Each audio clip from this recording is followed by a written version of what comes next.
There was something formless and perfect before the universe was born. It is serene, empty, solitary, unchanging, infinite, eternally present.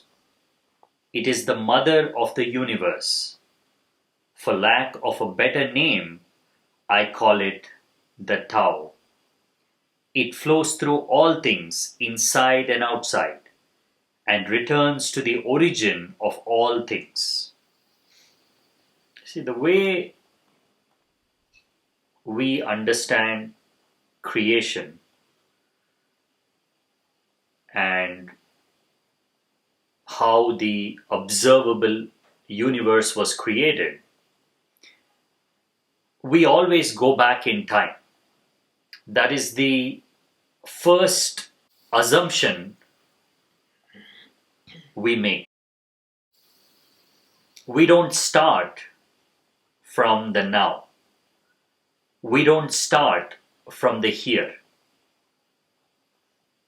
That is not how the mind works. For the mind, inquiry always begins from somewhere, at some point in time. So even without our knowledge, we are pushed away from the source and we begin to search for the source. It is because we are pushed away from the source that we search. When we are fully immersed in the experience of the present moment, when we have become one with the now, the realization of what the universe is, the realization of what existence is, what you are, hits you intuitively. Something resonates through the fabric of space and time to communicate the secrets of the universe. You cannot hear it, you cannot see it, but you can know it. Because at the center, whatever you're searching for, the answer to all those questions, somehow you have become that. When you are in the present moment, when there are no thoughts, when there are no desires, when there's nothing to search, you become the object of the search. You become the source. That is why, without searching, without wanting to know, you know.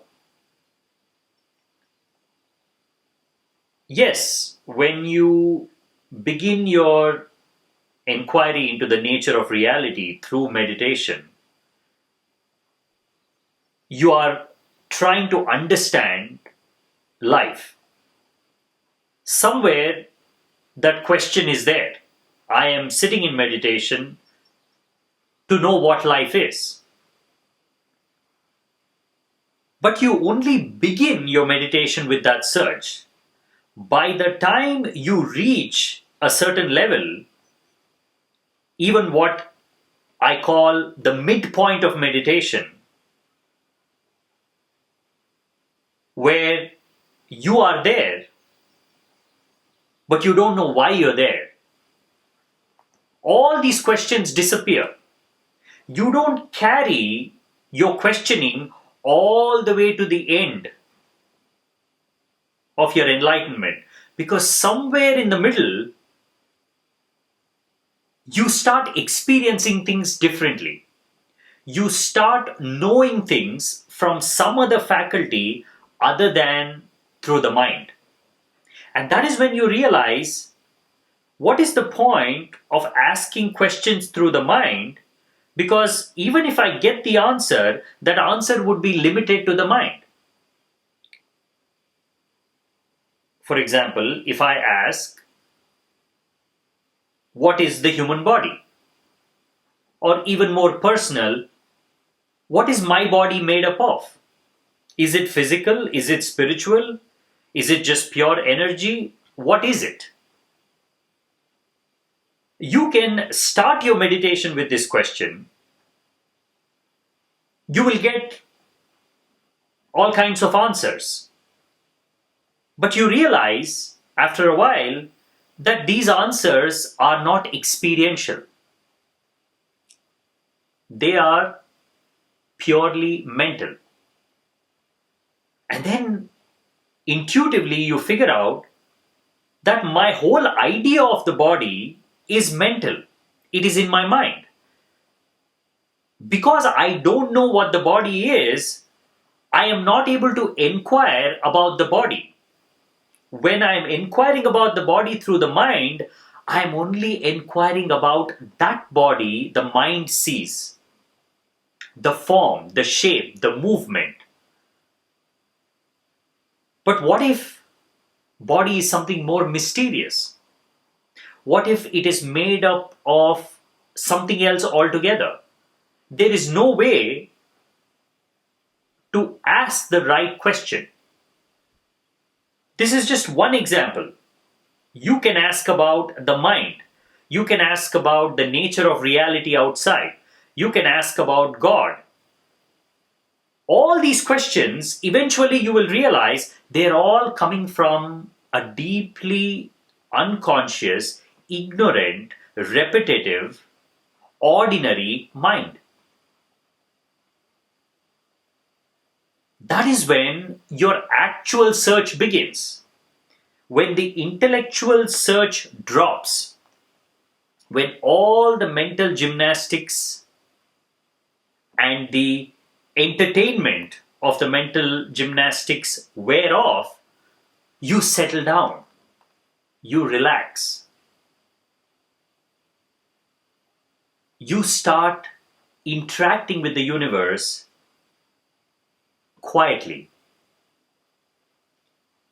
Because you realize it is the noise of your mind, it is this questioning, it is this searching that is creating that divide between you and what you're searching.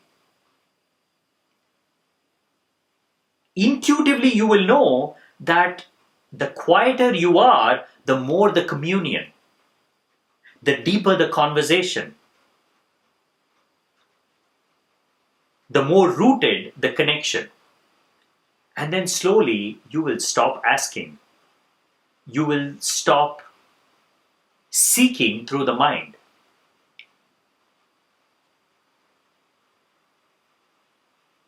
When the mind is quiet, when the disturbance is taken out, when the mud that has clouded the water has settled down, the very clarity that you experience starts giving you answers. Just the transparent nature of the mind, just the openness of your experiences starts giving you answers. Here, Lao Tzu is referring to that direct communion you can have with that thing that has always been there.